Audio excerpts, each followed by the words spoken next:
It's Thursday, March 20th. I'm Matt Harmon. Welcome to the Yahoo Fantasy Forecast, and it is a hell of a day to talk ball. It is a hell of a season, a hell of a time of the year to be talking ball. I'm always excited to be doing this part of the podcast, and joining me to talk a little ball today is the one and only Yahoo Sports Zone, Charles McDonald. Charles, what's going on, buddy?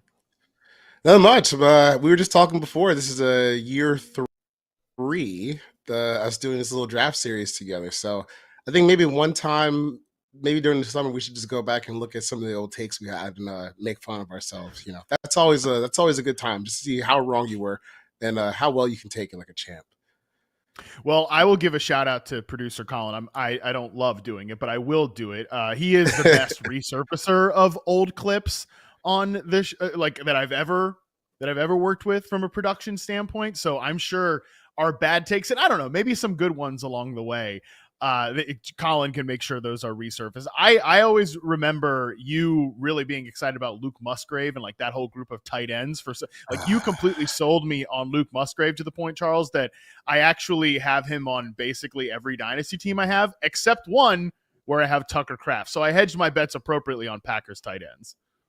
Yeah, I have Kraft on one, Musgrave on another. Musgrave, I messed up my team so bad. Not to do, my fancy team, but I messed my team up so bad that I ended up like selling veteran pieces, and someone offered me Musgrave for Taysom Hill. So I was like, all right, I still like him. I still think he's a good player, but he got injured, and then next man up, and next man happened to be really damn good. So we'll see. We'll see what takes we get wrong over the next month or so. Yeah, they also have a bajillion pass catchers on that roster. So we can just say, hey, it's not our fault. It was just the situation in the landing spot, which is basically what we're going to do all of draft season. And as Charles mentioned, it is our draft deep dive series that we do every single year here on the Forecast. How this is going to work is every Thursday leading up to the NFL draft, Charles joins me to break down the quarterbacks, running backs, wide receivers, tight ends. We're even going to talk some top offensive linemen in this year's draft class, as we always do. We are not just skill position focused here on this show. Given the amount of legit running backs this year, the only change we're going to make is we're going to have 2 shows dedicated to that position this year. Last year, we did 2 wide receiver shows. I don't think we need to do that for this class this year, thankfully. So we'll have 2 running back shows, but otherwise we got a bunch to talk through here. Each prospect, we're going to talk strengths, weaknesses, player comps, and potentially some good fits along the way. But first up, it's the most important position in the sport. It is quarterbacks, and we're doing that live here on YouTube. If you're watching this right now, shout out to you for watching. Make sure you jump in the chat, leave comments, questions, everything like that. I will try to keep a good grip of that as we go through this. So, Charles, before we get to individual players, this class as a whole, is it good? Is it mid? Is it terrible? Like, put this NFL draft quarterback class into context with past years and just kind of where we're at right now. I maybe mid is fair to say. I think weird is also a good way to put it. Pretty weird class. Because I think just seems like just about everyone is on board with Cam Ward as quarterback 1 at this point. It seemed like once the NFL evaluators started watching the stuff after the season, there seemed to be a pretty clear consensus about who the best quarterback in this class is. Then you get to Shedeur Sanders, who we'll talk about, and then those 2 are kind of the solidified guys as, we view them as starting quarterbacks in the NFL potentially, maybe even guys who can start as rookies pretty early on in their career.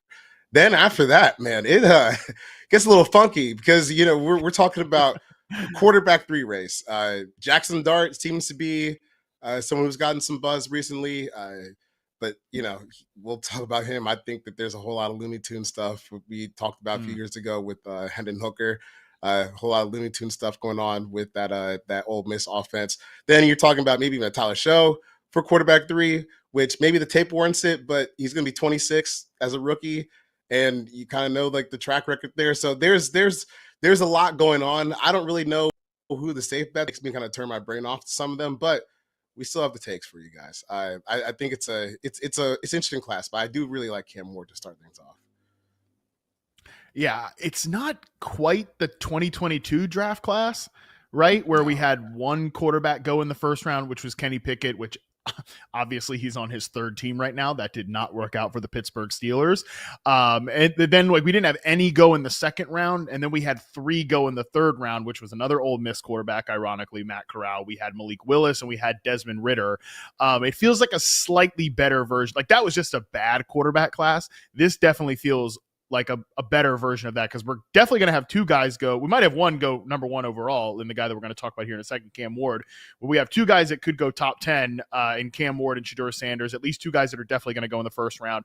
And then Dart might sneak into the third round, and we'll get, or the first round. We'll get into all of that. But let's start talking here about Cam Ward, who is, at this point, as we are recording this, we're taping this, he's the presumptive number 1 overall pick. So we can kind of frame the discussion around that. But before we get into just like him going number 1 overall and how he might fit with the Titans or any other NFL team, like, walk me through Cam Ward as a prospect, strengths, weaknesses, player comparisons. If you're watching this on YouTube right now, you've got a great graphic up here. Some of the analysis from Lance Zierlein of the NFL Network, player comparisons from our own guys here, Charles McDonald and Nate Tice, with a great big board up on yahoosports.com. So, Charles, walk me through the strengths and weaknesses, the overall profile of Cam Ward.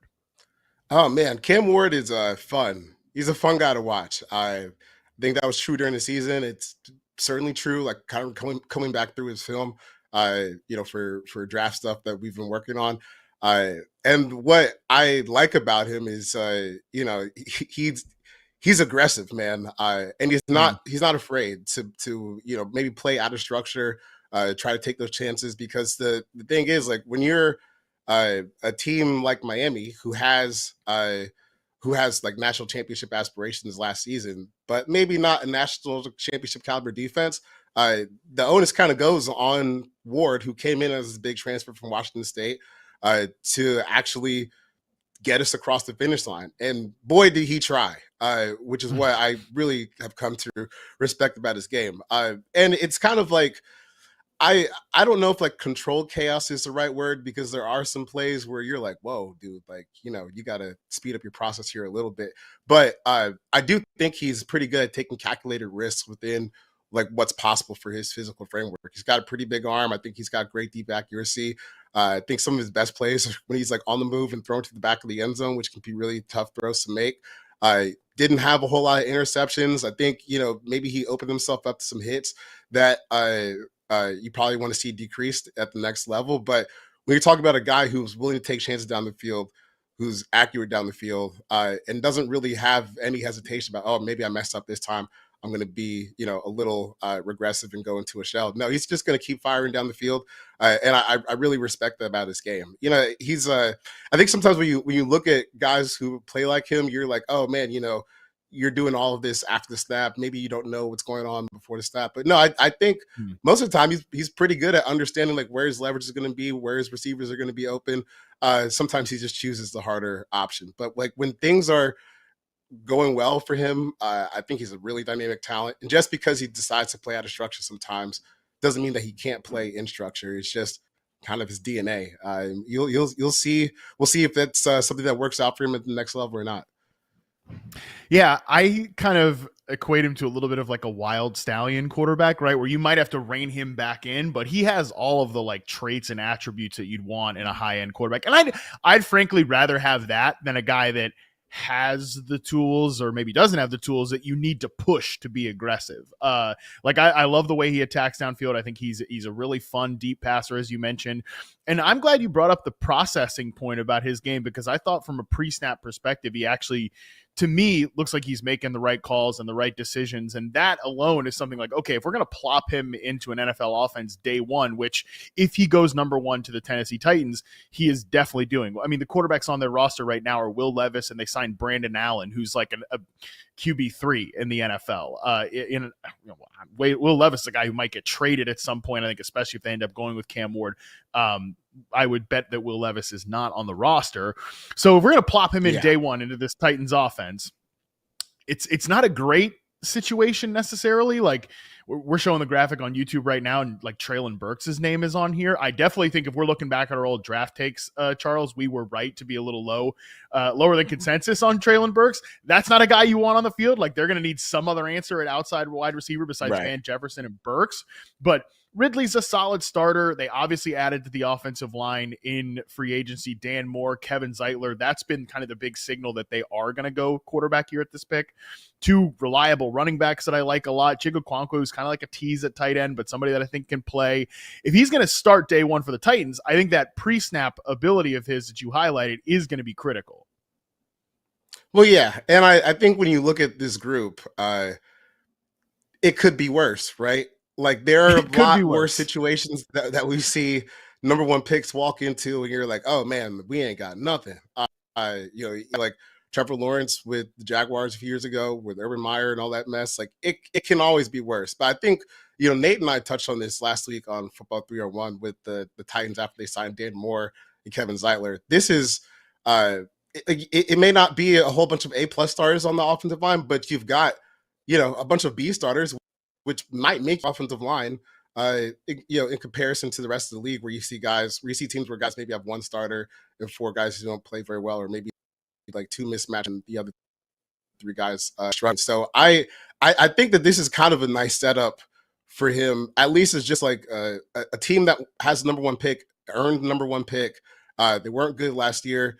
You at least are going to give yourself a chance with this offensive line, I think, which is what he's going to need because, like we said before, he does like to take chances and hang back there and try to give guys a chance to get open, which might be necessary with Jefferson and Burks if those are your starting receivers coming this fall. But he also does the best way I can put it is like kind of struggling with object permanence sometimes back there, where he'll evade a defensive lineman, but that guy's still on the field, right? Like he's still chasing. Yeah. Just because you got away from him the first time doesn't mean that he's not coming around for a second time. You can't just hang back there for 3-4 seconds. But this setup gives you a chance, and I think that especially moving Latham back to the right side, where he played at Alabama, will probably give him a big boost. So some work to do at wide receiver, but you got one dude, you got two solid running backs, solid offensive line. Could be worse. It could be worse. And let's be honest, we're bad about projecting situations. I mean, how often last year did people say, oh, Caleb Williams is walking into and I'm sure I was guilty of it, like walking into the best situation we've ever seen for a number one overall pick because they had three talented receivers. Well, turns out they couldn't design a pass game to save their lives, and the interior of the offensive line was a big problem that exacerbated Caleb Williams' weaknesses. And I actually think that Ward and Williams actually share some of the same flaws, Charles, and you can heat check me on this if you think I'm wrong about it, but I think they're sometimes a little bit too willing to hang in the pocket and even when things are there, like sometimes you just got to take the layups. And I think Williams really struggled with that in the NFL, especially, and it was, again, exacerbated by a poorly designed passing game by Shane Waldron, where routes didn't really work off of each other. Again, the interior of the offensive line was a problem. I think the Titans, to their credit, have set Ward, if he's the pick, up with a really nice offensive line, also like a big offensive line too, from Cushenberry at center all the way over there to Latham at right tackle. And there's a little bit of ifs we got to do here. If Kevin Zeitler doesn't fall off the cliff, if JC Latham takes a step forward after a pretty rough rookie year on the other side of the offensive line, they're going to be able to run the ball really well, I think, actually, with Pollard and Tajay Spears back there. I actually was sneaky impressed with some of the run game in Tennessee last year when Pollard was really cooking. Ended up being a really nice fantasy pick, actually, and I think he could be again this year if Ward just increases the ceiling of the offense. But that's a big offensive line that should keep this offense in better down and distance situations, certainly than what we got out of the 2024 Chicago Bears. Yeah, it's I think they're a little different in the sense. We'll backtrack to like when they were prospects, because I think Caleb went through a thing last year where, and Nate's pointed this out too, where it's just like he was like almost trying to play too perfect sometimes, and just didn't have perfect situations. And it's like, dude, you were the number one pick for a reason. Like, go out there and do your thing. If we kind of got you, it's for we have a quarterback who can make some plays in adverse situations. And it almost seemed like he was trying to play a little bit too by the book, but that wasn't really the case at USC. I think he was a little bit more willing to let it rip and, kind of show off the arm talent. So I think, I don't think Kim Ward's arm is where Caleb's was at USC, but like prospects, there is like some similarity to, we're going to hang back here. We're going to try and make a play. And on a college field, more often than not, I'm going to be physically talented enough, to get done what I want to get done. I just hope for Cam's sake he keeps that in the NFL, because that's what's going to make him worthy of being the number one overall pick. Anyone can go back there and drop back and just run the play exactly as it's called, and sometimes you pick up like 3 yards a pass. But we've seen over the past few years what separates the top quarterbacks in the league from the rest of the pack is being able to go and make plays outside of structure, being able to go and make plays that other quarterbacks couldn't dream of making. And I think that Cam needs to kind of keep that, because it's going to be what lets him, unlock the best of his abilities to the NFL. To be honest, man, it felt a lot like Caleb Williams was a young quarterback being kind of overly constricted by a defensive head coach last year, with a guy that knew his defense was good, and Matt Eberflus. Like, that defense is the reason, or at least it should have been. That defense was the reason that he kept that job, right? And it's like, hey, Caleb, just stay on the tracks and like don't make any mistakes. This is a guy you've got to lean into the volatility, because he can open things up for you offensively. No matter what happens with Cam Ward, like, he is, even if this scenario that we're painting here, that he's a Tennessee Titan, even if that doesn't come to pass and they're just kind of leaking out to the media, like, yeah, we want Cam Ward because they want to get the Browns to trade up one spot. They want to get the Giants to trade up a couple of spots and still stay in that top 3. He's going to be playing for an offensive-minded head coach. And I do think that matters, right? Like, I think that matters in a guy for Cam Ward that, like, okay, let's lean into a little bit of that volatility. And especially, again, if you're Brian Callahan, who at times had smoke coming out of his ears because of what Will Levis was doing on the field. And I'm not saying that Cam Ward's not going to make mistakes. He obviously will make mistakes, maybe not quite as cartoonish of mistakes as a guy like Will Levis will, but like, this is somebody who's going to actually open up and activate some of the things on your offense that were clearly not activated last year. I think that playing for an offensive-minded head coach really is going to matter here for Cam Ward. So, again, just in context of who he is as a prospect, Charles, you have him ranked 8th overall in the class on the big board that you guys have on Yahoo Sports right now. Put him in context with maybe like last year's quarterback class. I don't know if this really matters, but again, we had 6 guys go in the top 12 last year. We had Caleb Williams, we had Jaden Daniels, we had Drake May, we had your boy Michael Penix, we had JJ McCarthy and Bo Nix.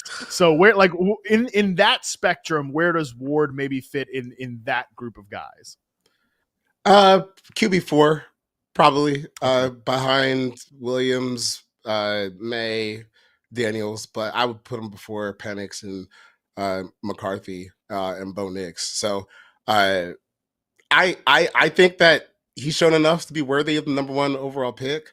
I don't know if I see like super elite starter for Cam Ward, but he could be a top 10 quarterback, which ultimately would make him worthy of a number 1 pick most years. I think last year, and I'm still bullish on the class that we got last year. Last year was kind of special. I don't really think there's any reason to be all that like down on really any of the guys that were drafted last year. So for him to be QB4, I don't really view that as a slight. It's just more last year was kind of a special class, and now he gets to trailblaze on his own path as the likely number 1 pick. And I think it makes a whole lot of sense. Travis Hunter is enticing. We talk about him at the combine. If you can find a player who's top 10 wide receiver, top 10 cornerback, that's probably going to be the best player in the draft just by default. But this is a potential franchise quarterback. And I think his talent merits it. Yeah, I think that's why the Titans have ultimately just decided, again, seemingly like he's going to end up being the first pick. I'll just say before we finish this up here, just from like a fantasy perspective, dynasty perspective, we're showing the 204 rushing yards on the screen we just did. Like, he's not somebody that's going to come in and be, like the rushing cheat code, right? Like, I don't think he's that type of runner. I do think he like is a functional scrambler. I think he's a functional in pocket mobility type of player. I don't think we're going to get any like pre-draft workout measurables or anything like that. Although not that totally means anything. Like, again, your guy, Michael Penix, blazed that like 4.5 last year. And I don't think he's ever going to be 4.4. Like, yeah, 4.4, which was, didn't see that one coming. Did not see that one coming at all. Seen it coming. Still haven't seen it coming. Still haven't seen any real manifestation about it. And that's kind of what I'm saying here with Cam Ward. Like, I do think his preference is to hang in there and push it downfield, which again, from like a cheat code rushing fantasy perspective, that's not going to necessarily going to give you what you want, but he might be the type of guy that could make this Tennessee Titans offense maybe if not in year one, maybe in year two, a little bit more interesting. So he's more from like a fantasy perspective, interesting in what he's going to do for the players around him, as opposed to being like an individual fantasy starter himself early on in his career. Before we throw to break here, Charles, the people love comps. They love and they hate comps. Do you have any just kind of comparables, maybe ceiling floor comp for a guy like Cam Ward? Man, the floor, maybe someone like Jameis, like if he just ends up like a turnover machine, that could still, end up being like, I guess like a fastball backup quarterback would be the floor if things really, really go wrong. The ceiling though, I think I was talking to our buddy Derek Classen this morning. I'm just gonna steal his comparison because I kind of like Go for it.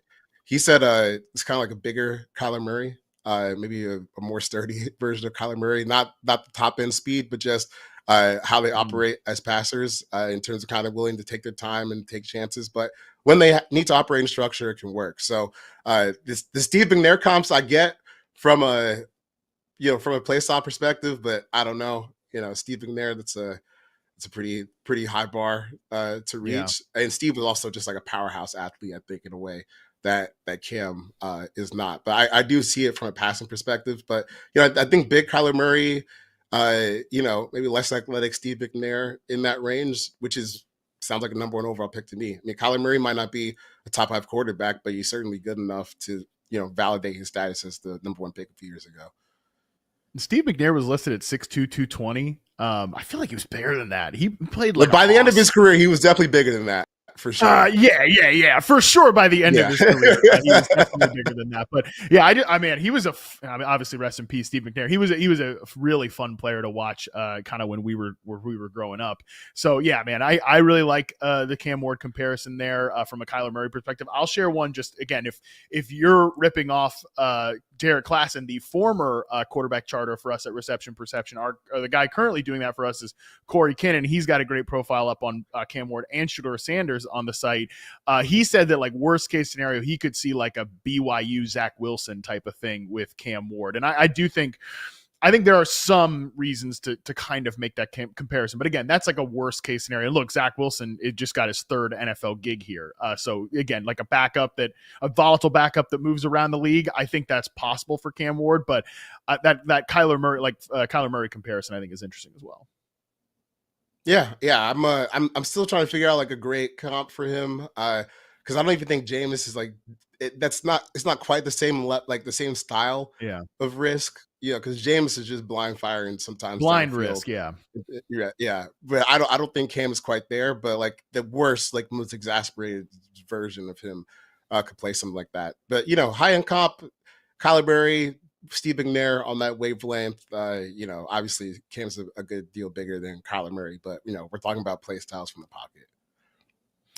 All right, we're going to take our first break. We come back, we will talk through Shedeur Sanders and Jaxson Dart right after this.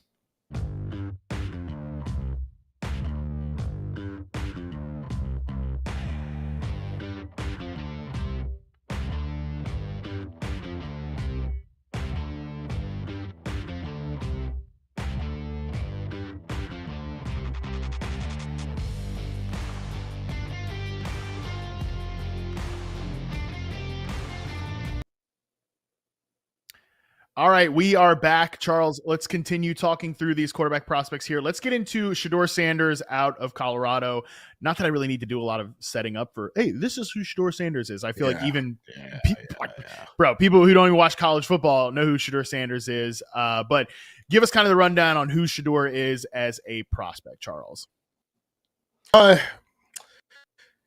He's interesting, because I tend to get or really not tend to get, like the whole time I've been watching Shedeur Sanders, I've been like, this is a quality quarterback. This is an NFL quarterback. I just kind of get confused on like, do I really need to take this guy with a top 5 pick? Back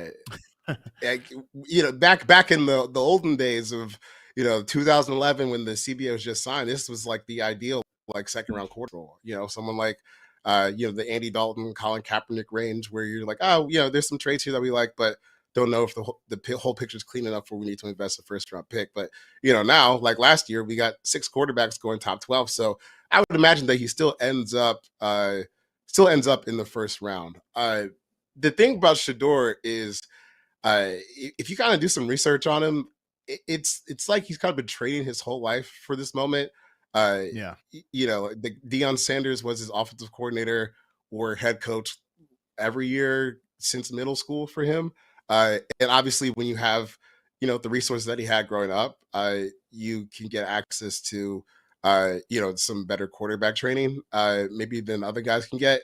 And I don't say that as a slight, because obviously you should provide for your kid if you can. If you're Deion Sanders, you can obviously provide a whole lot. But I mean, like when it translates to the field, like he almost kind of plays sometimes like someone who's really focused on like sometimes the aesthetics of quarterback play, or kind of just drawn it, going through a play like exactly how it's drawn up. And sometimes when he goes off on those out of structure moments, and he goes through some of those plays where he's got to make plays downfield, it's not always as clean for him because he doesn't quite have the arm strength or the speed necessarily to make those top end plays, maybe as often as someone like Cam Ward does. So, I kind of view Shedeur as like a fine starter. I to me, I kind of compare him to like Andy Dalton, where, hey, if we have a team around him, like in 2015 when the Bengals had Andrew Whitworth and AJ Green and other 2 running backs, yeah, we could make the playoffs. We could win 11 games. We can win 12 games. But I don't ever a guy who's ever going to be in the upper echelon of quarterbacks. I just view him as kind of like, a safe, solid starter, that I don't really know. If you're the Giants, you really need to invest a number 3 overall pick in this guy. Like what's the rare picks? What's the rare trait here that's going to get him, to the next level? Yeah, I think that makes a lot of sense. When you're bringing up the point about him working out a structure, to me, and I've watched a lot of Shedeur because I've obviously been working on Travis Hunter, and like I said, everybody has a lot of experience watching Shedeur Sanders at this point. The phrase to me, and I use this a lot with quarterbacks, when he's working outside of structure, it seems like he's a guy who's trying to write some checks that maybe his physical gifts can't cash. To me, now I do think from an in-structure perspective, inside the pocket, what are you the offensive line. If you're listening to the show, we're throwing up the graphic of the potential offense for the New York Giants. Right, and I'm glad that you brought this up, Charles, because I think with the Giants, it's gotten painted as like, okay, they're good on the offensive side because like they've got Malik Neighbors, they brought back Darius Slayton for whatever reason. Those two can't break up with each other. There's some like interesting young players like Tyron Tracy, Theo Johnson, and I get that. And obviously Andrew Thomas, when he's on the field, is one of the 5 best left tackles in the league, but he's had injury issues.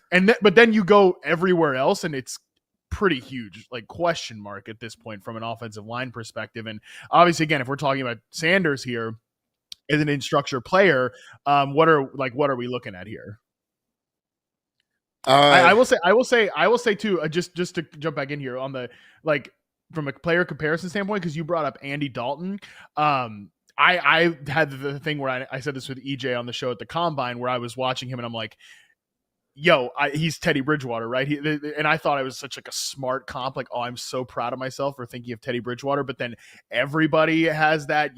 We just threw it on the graphic here. But you mentioned Andy Dalton, and the other one that we have on the big board at Yahoo Sports is Kirk Cousins. I actually think that makes a lot of sense from like a ceiling perspective, maybe. Like, okay, we're happy this guy is our starter. We're running a really good offense with him, but it's always going to leave you wanting a little bit more. That kind of actually is a really good distillation, or just distilled version of who Sanders could be from maybe a ceiling perspective. Yeah, I think he's more mobile than Kirk. I'll give him that. Well, that's fair. Come on. But I do think from a ceiling perspective, I do think that's fair because Sanders is going to be a quarterback that wins from the pocket. He's he's not the biggest dude, but times like when and we say it's a lot sometimes about quarterback prospects, but like when the picture's clean, like he looks really impressive. Like willingness to throw over the middle, I think is noteworthy. Honestly, sometimes the accuracy over the middle is noteworthy. I just get where I get concerned with Shedeur is kind of the consistency for a guy who doesn't have elite traits. He's an accurate quarterback. I think the completion percentage numbers are juiced by sometimes some RPO stuff, which is that's just college football. That is what it is. But when you start looking at how much better is he going to get, I obviously he's going to get better as he plays in the NFL and gets used to the speed of the game. But I just don't know if I've received as a quarterback where you're winning because of him. Now, that doesn't mean he's a bad quarterback prospect. I think he can be, a fine starter. And then, you get to the end of the rookie deal, you're like, oh, what do we do here? Probably won't let him go, but you got to keep him moving. I just think that's still probably worth the first round pick, just not at the top of the draft. Like if you're taking Shedeur Sanders at 3, like you're passing on players who are like several tiers better than him. I think we have him around like 34, 35 on the big board, which means, still likely a first round pick, because once you get down in that range, it's all, teams choosing off their own board. There's not really consensus first round players at that range, but quarterback tax probably getting pushed up a little bit. Yeah, quarterback thirst, man. I mean, listen, if he's a top 3 pick in the draft, if he's going to Cleveland, if he is going to New York to be a Giant, I mean, that's just because those teams are desperate for something. The Giants are desperate to sell something to keep their jobs. The Browns are desperate to get like a cheap solution at quarterback because they're still paying I don't even want to call it paying the Deshaun Watson tax. Like they're paying they're paying for their sins with the Deshaun Watson stuff. Like that's what they're doing there. So they're trying to find some cheap solution. So if they end up with Sanders at the 2nd overall pick, that's what that is. I actually think that he would be a pretty good fit in Kevin Stefanski's offense. I mean, listen, we're all talking about it all like at the end of last season, leading up to free agency and stuff. Kirk Cousins, he's going to just be Kevin Stefanski's quarterback because he was Kevin Stefanski's quarterback before. He would make for a cheap little solution for them because of the stuff that went down with your Falcons. That hasn't happened yet. But I mean, would it not just, again, we're a guy that we're saying could be like a Kirk Cousins type. It makes a lot of sense, I think, actually, in this Browns offense. And they have some issues, obviously, at left tackle, like kind of like DeJuan Jones. Is that a solution? Like, what are we talking? Jedrick Wills, that he's obviously moved on. It wasn't a good first-round pick there anyways. Like, Jerry Jeudy is a fine receiver. He's probably not a guy I'd want as a 1, but he's a good starter. Cedric Tillman showed something towards the end of the season. David Njoku is still a really good tight end. There's something, I think, to actually put together a pretty good offense if Sanders is their guy there in Cleveland. Yeah, the Jerry Jeudy stuff is funny to me this year because you look at this offense. This is like a prime like NBA player who just gets 20 points per game because somebody's got to score. It's not the prettiest 20 points per game, but he's probably gonna put up numbers because like who else are you gonna throw to in this wide receiver room? Maybe they'll add someone. But honestly, man, the way I look at the Browns is I really don't even understand why you would bother taking a quarterback this year. I don't get it. It's to save your job. I know it's to save your to save your job, but if you're looking at the long-term health of this thing, your cap space is gonna be pretty tight in the next few years. Not only because the Myles Garrett contract, but Deshaun Watson has an $81 million cap hit for next year, which obviously will not be the case, but because they've restructured so many times. They've got void years. Like the first year after Deshaun Watson's contract expires, he's still hitting the Browns for like $54 million in cap space. So they'll have to restructure that $81 million figure and push more money in the future, which means you're handicapping your ability to kind of build this thing right away. So for me, don't know. I don't think Sanders is a rare enough prospect where you need to pull the trigger on that right now. I would try to trade down so hard and just get as many picks as I could. But if the Browns do force the pick or just take a quarterback, whether it's Shedeur or Cam, the offensive line is still all right. I got some questions about left tackle and maybe how some of the guys on the interior are aging, but could be worse. Could be worse. Maybe not. It could. It could definitely be. It could be worse. Yeah, you're just handicapped for building for the next 2 years. Yeah. Well, yeah, Trevor Lawrence was the first overall pick, and he was thrown to like Laquan Treadwell his rookie season, and like Laviska Shenault. Okay, so like again, we have, and Urban Meyer was the head coach. We've definitely seen worse if Sanders ends up being the second pick here to the Cleveland Browns. The Browns have offered worse 2 quarterbacks before than this. So, yeah, I go back and forth on Sanders. I do think he's very accurate. Like I agree with you, the completion percentage is juice. That's the case for most of these college quarterbacks, but he's an accurate guy who I think he can raise your floor. And again, I think that's going to be appealing to the Cleveland Browns. I think he's a better prospect than Kenny Pickett. If he was in that class, that 22 class we talked about at the top of the show, I think he'd be the easy runaway QB1. Again, I go back and forth overall, but I do think he's got a path to being a successful pro, even if the ceiling might not be what you want. I kind of like this like Kirk Cousins bucket. I will just say before we move on from Sanders, do you have any thoughts on, like, I have some thoughts because I've met Shedeur a couple of times and I've talked to him a couple of times. Do you have any thoughts on like all the personality stuff with him or any of that nonsense? I mean, I've got to meet him at the Shrine game this year, so I don't see. He seems like a pretty normal kid to me. And normal being like he's Deion Sanders' son, you know? Yes, right. For growing up in this level of spotlight, like for him to be like where he is I'll take it as a win. And you know, I also think because you've seen Shiloh, you know, that guy's got his brother, the safety played over there. He's got some issues. So like you see where it could have been for him to be like the face of Jackson State's football team, to be one of the faces of Colorado's football program for the past 2 years, while also dealing with the media, you know, cloud that comes with everything Deion Sanders has been for the past like almost 40 years, right? I think he's actually pretty well-rounded given all that. And I also think there could be a disconnect sometimes with like people who consume the game and people who are part of the game, where you know, we're talking about, oh, he's arrogant, blah blah blah blah blah. That plays sometimes, man.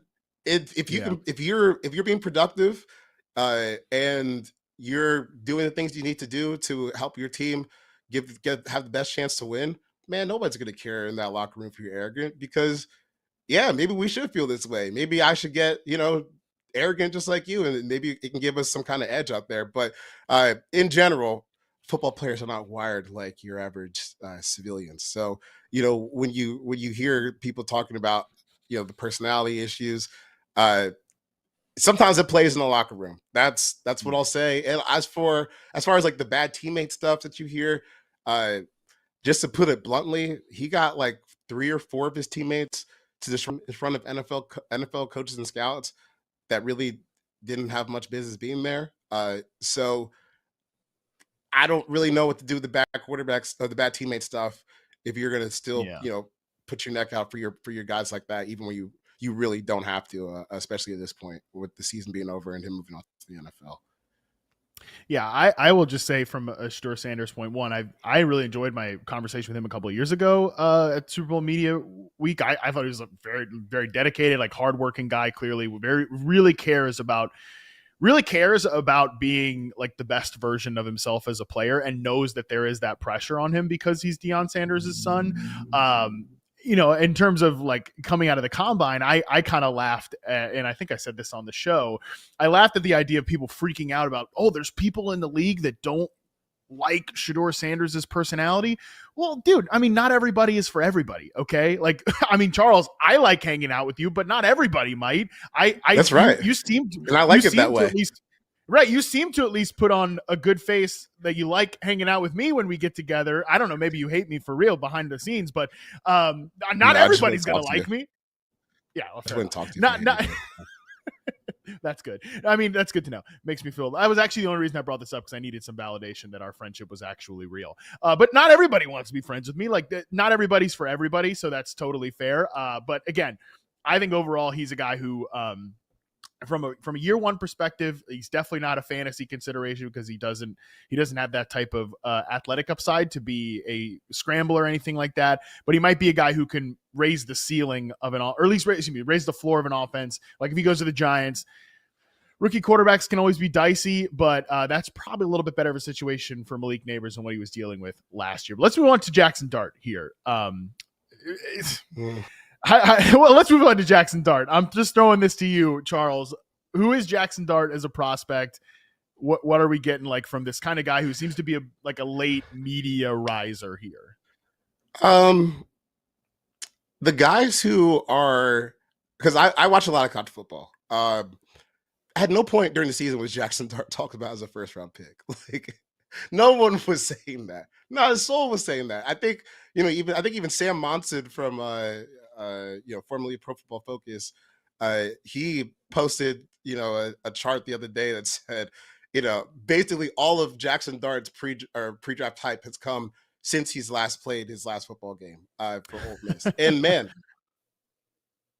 dude, it got a little dicey for them. The one game that I come back to all the time with Dart that to me is so concerning is the game against Florida, where you get to the end of the game, and for those people who aren't like up to par on like what Lane Kiffin's offense is, it's like the guy in your Madden league that you just hate playing against.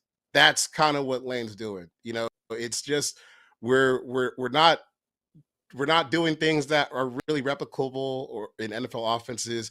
We're just trying to call money plays, cheese plays, try to score as many points as possible. Maybe we'll play some defense on the back end, but when you start going back through Lane Kiffin's history, and, Lane Kiffin, this is a guy who's been on the forefront of offensive coaching for over 20 years as an NFL coach and as a high-level coordinator and head coach for USC, Tennessee, now Ole Miss.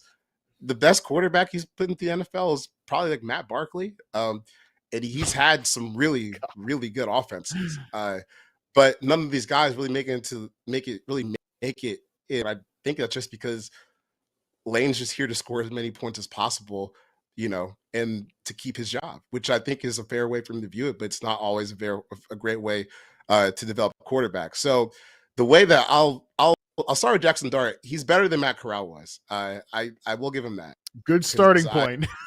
I was a little confused with the I was a little confused with the Matt Corral stuff. I got to be honest. I didn't really view him as a guy that seemed like he needed to get drafted in the top 100, and he still went that high.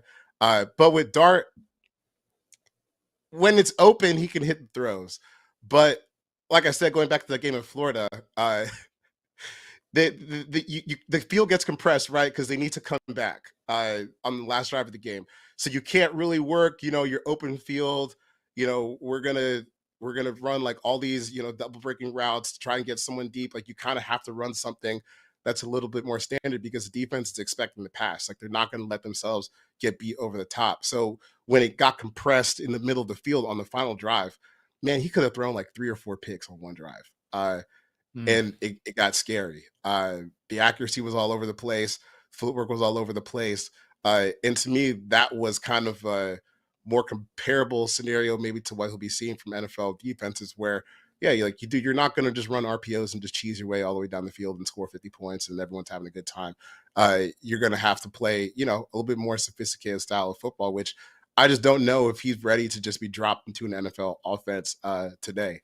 And honestly, like with I guess some of the argument to get him in the first round is like tools, but I don't view him as really any more toolsy than like some of these other quarterbacks that have come out in the draft recently. Maybe he's more athletic and stronger arm than like his other Ole Miss counterpart, Matt Corral. But like he's not really comparing to like a Cam Ward in that case. So I just don't really get why we're doing this now. Because, if you go back to some of the mock drafts when football is being played in December, he was our, 3rd round pick, maybe a late 2nd round pick.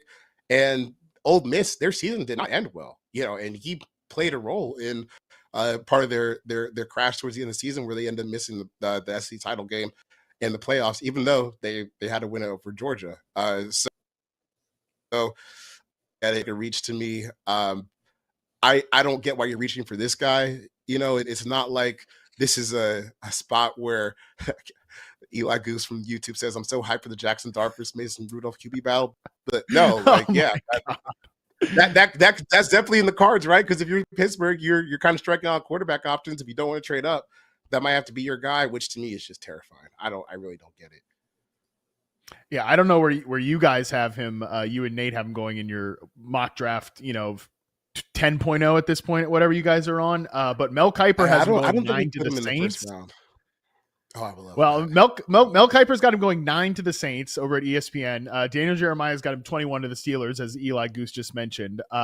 So it seems like there's some buzz building that he could be, a damn first round pick. And man, 9th overall to the Saints. I don't know. I mean, I know that they have Derek Carr here. Well, yeah, as a Falcons fan, I'm sure you're excited about that.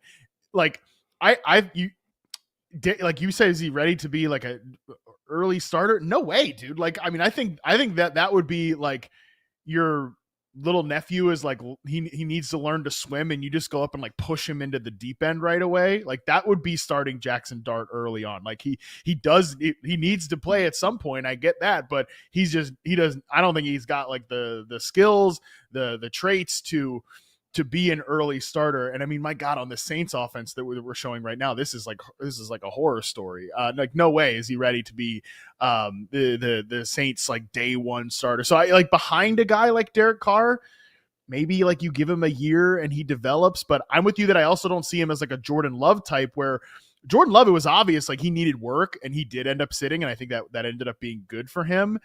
But he had a lot of tools, and you can still see all the tools with Jordan Love on display. I don't necessarily see that with Jaxson Dart, even though I do like the way he like is accurate against man coverage. Trey Harris has like absurd, production against man coverage, the Ole Miss receiver who we'll talk about at some point.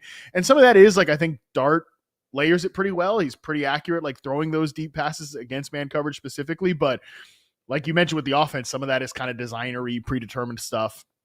So I don't know. It's very back and forth with me on Dart. It is Looney Tunes. I don't think it's quite as Looney Tunes like a disgrace to football type like Tennessee. No, it's not. It's not quite as bad as Tennessee, but it is certainly it's up there in terms of college offenses, like the translation. So I don't know. Again, not a guy that I think is ready to start right away. But some teams probably going to talk themselves into it in the first round. I think the Steelers, that would be brutal. I mean, that's a pro style offense with Arthur Smith there. The learning curve would be huge. And again, you're in that situation. Maybe Aaron Rodgers is the quarterback and you've Jordan loved him again, which he probably doesn't want to happen. But if like you don't have Aaron Rodgers, it's Mason Rudolph as the placeholder. Fans are going to be wanting him to start by week 6, which I think could be pretty rough. Yeah, the Steelers are in a funny spot. Like, man, you went out and got DK Metcalf. You don't have a quarterback yet. I don't know. It's kind of funny. It's kind of funny. And look, they desperately need another wide receiver. But damn, like you might be doing all this, spending all those picks off the line just to start Jaxson Dart. I hope that this gets clipped a couple of years from now and we're just horribly wrong because I'm looking out into the future and I'm realizing we kind of need some of these quarterbacks to hit as we lost a big generation back. So I hope it works out. I just don't really understand why it needs to be in the first round, unless we've just like totally lost all perspective on this thing. Yeah, I mean, he's 21 years old. Quarterback thirst is real. And I do think if we're clipping this, years from now and we look like idiots, I think it will be because he sat behind a veteran and kind of learned and developed that way. Again, the Jordan Love comparison, but I just don't know if like Jordan Love at times looks like a top 10 quarterback. I don't know that we are going to get that out of a guy like Jaxson Dart, even if he does sit and develop. So quarterback thirst is real. Somebody I think will end up ultimately taking him in the first round, but I think he'd be much more palatable as like a day 2 pick somewhere in that range. We're going to take another break. And when we get back, we will talk through the guys who are actually going to be day 2 picks right after this.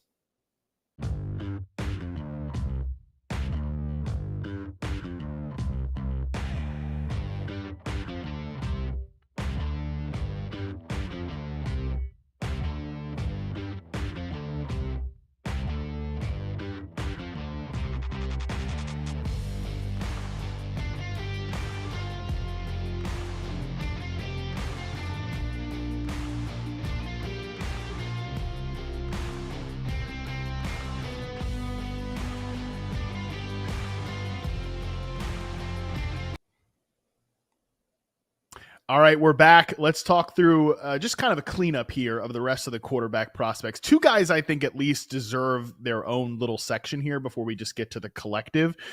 Tyler Shough, is it Shough? Is it Shough? You tell me, Charles McDonald. He's the quarterback out of Louis. I think it's Shough. Everybody says Shough, so I think it's Tyler Shough. Is he worth a shot here? And not as a first round pick. I think there was some weird buzz, like could he be? But then again, I feel like all of these dudes that we're about to talk about at some point in their college careers, or maybe even after their college careers, like for a guy like Tyler Shough, it's been, could he end up being a first round pick? Will Howard, could he sneak into the first round? Like none of that. I don't think any of these dudes that we're about to talk about are going round one, but he could be a guy that people look at day two. I've heard maybe, again, he could be someone that goes in that second round range to a team like Cleveland if they go with one of the blue chip prospects up at the top. So Tyler Shough as a prospect, day two guy, what are we looking at strengths and weaknesses? I don't know. Okay, not I don't know, but you have to start every show discussion with this is a 7-year college football player. 7, 1, 2, 3, 4, 5, 6, 7. Right. Like his recruiting class, he was in the same recruiting class as Trevor Lawrence and Michael Parsons. Wasn't he Justin Herbert's backup at Oregon at one point? I believe that was the case. I think that's where he started. He, in 2018 through 2020, he was at Oregon. 2021 through 2023, he was at Texas Tech, excuse me.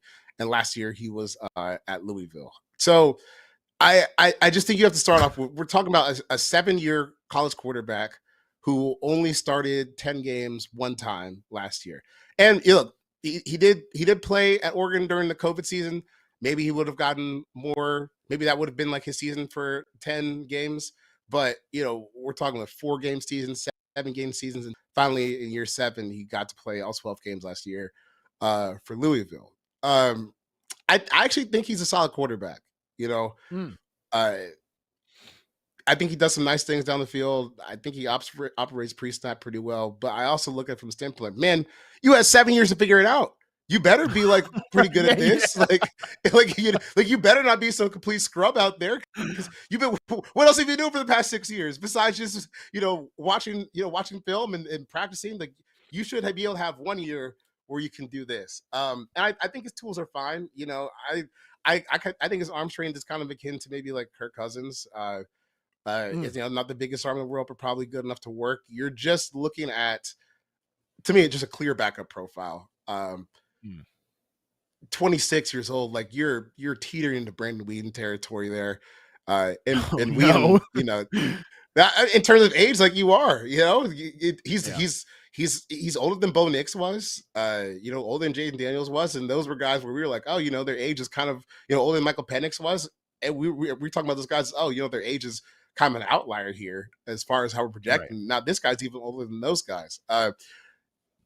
The record of drafting quarterbacks this old, or I would imagine just drafting in general players this old, probably is not great. But I do think he does some nice things where you can feel good. Maybe on day 3, draft him as a backup. I think a lot of people where I've talked to with Shough is they're like, man, if he was 21 or 22, he'd be a first round pick probably, but he's not. So let's not even get that into our the fact of the matter is, like, it did take him a long time where he could stay healthy enough to put up the season that he had, which is a red flag within itself. So he's not, he kept getting injured, dude. He did get injured. But 7 that's years, another negative in the column here.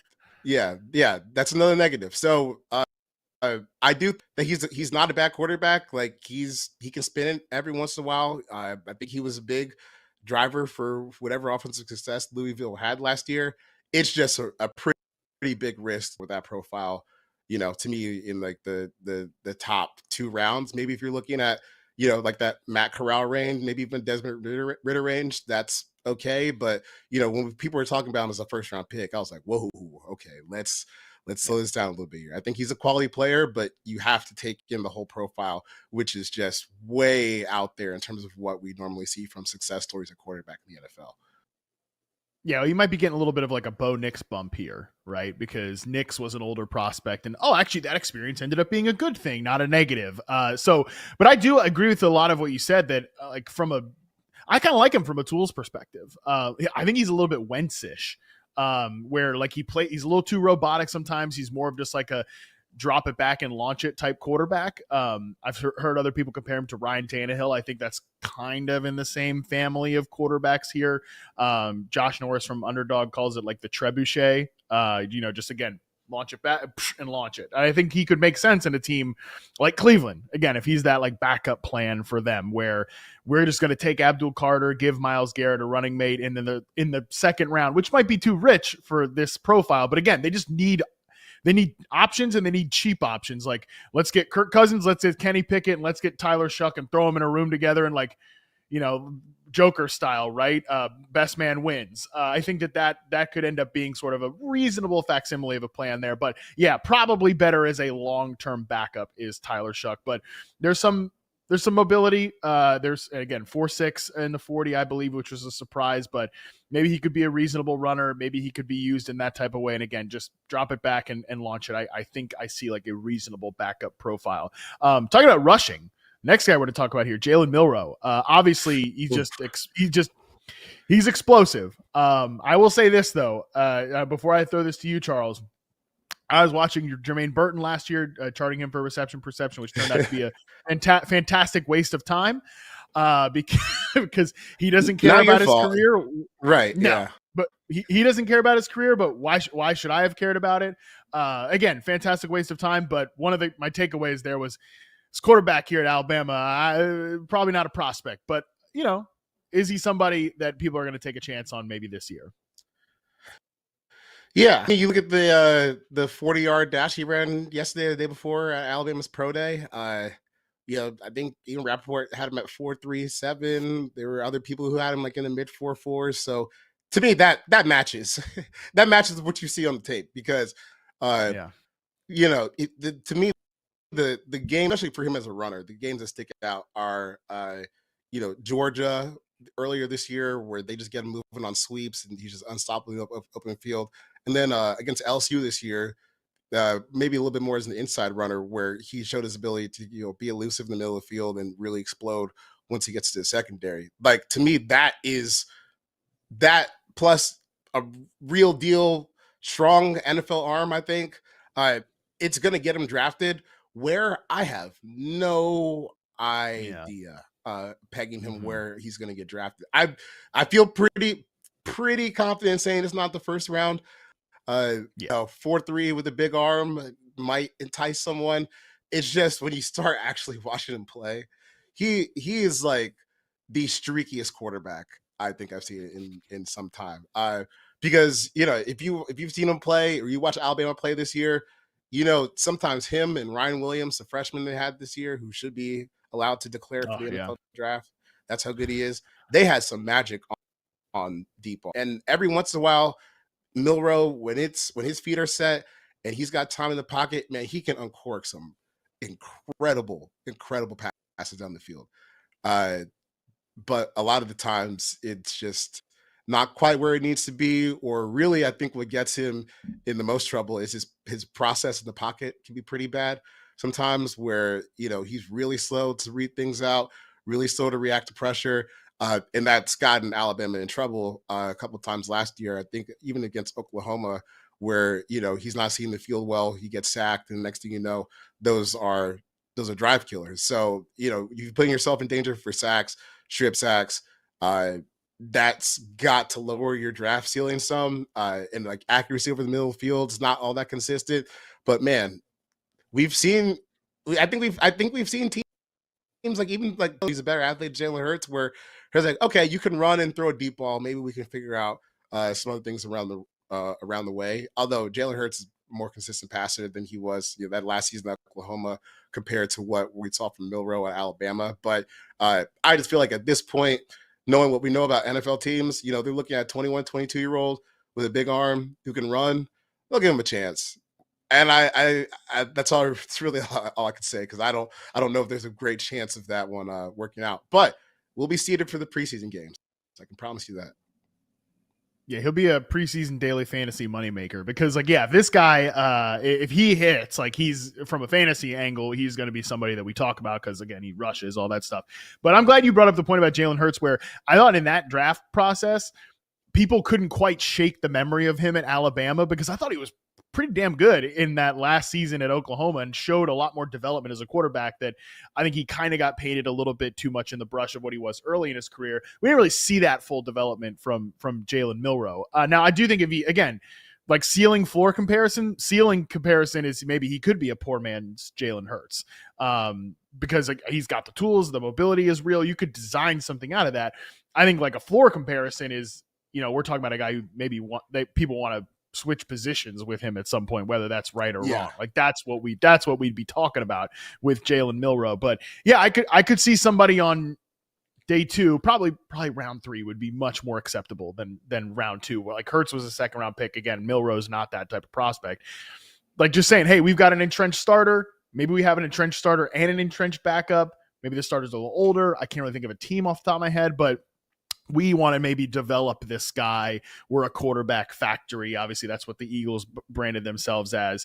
Maybe he's the Eagles' long-term backup quarterback. I don't know. That wouldn't totally surprise me if they made that sort of decision because they always have extra picks and they do view themselves as that factory. I think someone's going to want to take the chance on him, and it will be probably higher than people might think. You remember that little stint a few years ago where the Rams had a ton of quarterback injuries and Sean McVay got obsessed with like John Wolford for a few games, and just let him run like read options and stuff. Maybe the Rams are the Milroe team where it's like, all right, we got Stafford. I guess Jimmy G's our backup, but hey, in the red zone, we could dice up some fun plays with this guy because you see when he gets the ball in space, he's really tough to get down. He's explosive. He's strong. He's really fast in a straight line. So I do think some team is going to look at it. Maybe it's the Dolphins, where they look at it like, man, this guy's not ready to start, but I know he's got NFL ready athleticism. So maybe we can figure out some packages for him on the field that don't involve him, dropping back and throwing the ball off all that much. That Rams one it's pretty good. I like that a lot. Let's hope we're clipping that one as like Charles McDonald called the Jalen Milroe Rams draft pick. Because yeah, I think Sean McVay is one of these guys like he just gets a little bored with one thing, wants to try something else. I think there's a part of him that obviously that happened with Jared Goff. He wanted to bench Jared Goff for John Wolford. He like almost did a couple of times in that little stretch of Rams football. I think there's a part of him like even with the Stafford stuff this year was like, what if we just did something different, just for the sake of it? That would obviously be very different if they went down the Jalen Milroe road in a couple of years when Stafford's ready to hang it up. And they're the perfect sort of team of what I outlined. We got a backup. We got an older starter. Let's try to figure this out in a couple of years. So, Milroe is definitely somebody to watch. Last thing here before we just throw like kind of grab bag, Quinn Ewers. You got any Quinn Ewers takes? I've seen a lot of Quinn because I cannot believe there are 2 Texas receivers in the draft again this year. I was outraged at how much time I had to spend with the Texas offense last year, charting Xavier Worthy and A.D. Mitchell, and now I've got to do it again with Matthew Golden and Isaiah Bond. I haven't even started on Bond because I'm so like offended by this. So I have seen a lot. Yeah, but Bond, you need to chart Bond. Yeah, I mean, dude, I gotta do a lot of work. On this whole thing. You gotta do your thing. Got to do the work. Yeah. But Isaiah Bond, I'll eventually get to that. Haven't started because I'm sick of watching this Texas offense, which is not my favorite. And part of that is Quinn Ewers, I will admit. Yeah, Quinn Ewers is kind of a confusing guy to me because he was so hyped, like coming out of high school, where he was he was like consensus, like number 1 overall prospect, coming out of high school, went to Ohio State, transferred to Texas and got a bag to do so. But you don't really see any big time, like to me, big time trump card in his game, which is usually what you see from like when you're talking about guys who are number 1 overall prospect. Usually there's some physical trump card that just totally sets you apart from everyone else. Like I remember, this is a while ago, but Felipe Franks, who ended up playing tight end in the NFL, who was a quarterback in Florida, was a 5-star, but you show me a 17-year-old who's 6'5", 240 and can throw it over a mountain. Yeah, I'm gonna 5-star you without even thinking about it, because usually that's just such a rare skill set that maybe we can make it work at the next level. But with Ewers, I just like, as far as draft stuff goes, he's just really really average to me. I didn't really find him all that impressive, like in the games where they played against top competition like Georgia twice. I thought that they Yeah. got the best of them. And then you're kind of talking about like, well, if you're not going to be really consistent from the pocket and you're not a great creator outside, like a super great creator, I don't really understand really what the appeal is. I think when you go back to even the game against Michigan, some of the big plays that Texas hit, they were just good play calling than great throws. Every once in a while you can uncork a good one, but for the most part, I just think he's a backup in the NFL. Yeah, I think just kind of forgettable day 3 pick at some point is where we'll get out of Quinn Ewers. Somebody probably should be drafted, but I actually don't see a big separation between him and this next grab bag group I'm going to throw at you here, Charles. Last thing, Kyle McCord, Dylan Gabriel, Nate Tice's guy, Riley Leonard, Will Howard, any of these guys kind of worth a dart throw, probably not as a starter, but maybe as a very interesting NFL backup, or somebody I didn't mention. I have a favorite among this group, but I'm curious to see who you like. I never thought I would say this like this time last year, but Kyle McCord's game grew on me at Syracuse this year. I thought he played better than he did last year at Ohio State when he had, Marvin Harrison and Nick Buka and all those guys. I thought they actually got a better version of him at Syracuse this year. I don't think he's a starter. I think he's a pretty clean backup, but that's an improvement over what he looked like a while ago or a year ago when he was at Ohio State. And I think, I watched him practice at the Strand game. I thought he was the best quarterback out there. Obviously, Shedeur Sanders didn't practice, but Kyle McCord, I thought he gave his receivers the best chances at balls, and it was generally pretty accurate. I think that kind of matches the tape. So, you're not looking at a long-term starter here, but, if you need someone to start 1 or 2 games, it's not so bad. Also, I think Riley Leonard's interesting because I can't peg where he gets drafted, but to me, he's kind of like a Tebow-ish prospect. Obviously, much better at throwing the ball than Tebow was coming out of Florida. Maybe he's like the idea of what the Broncos thought they were getting when they got Tebow, but he's a really tough runner. He's got a big arm. Some of the accuracy can be a little bit shaky sometimes, but he's someone that he can in other ways than maybe other quarterbacks can't, because he's actually is powerful enough and strong enough to carry the ball between the tackles. Well, Josh McDaniels is the Patriots offensive coordinator. He was the guy who drafted Tim Tebow in the first round, which is so weird, by the way.